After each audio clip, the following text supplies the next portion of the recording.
G'day, Paul here down on the beach, January and 2018. It's a great morning, a bit warm, but it's a great day to praise God. Especially when you've got your own private beach. My grandsons call this Grandpa's private beach, and so it is. Not a soul for a mile, not a soul. Wonderful.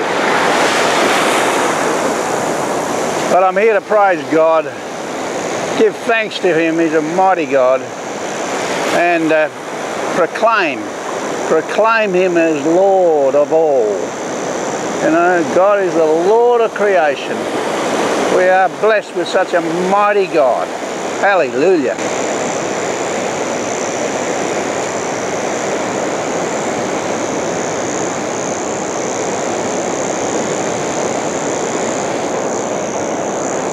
Hey, how good is that, eh?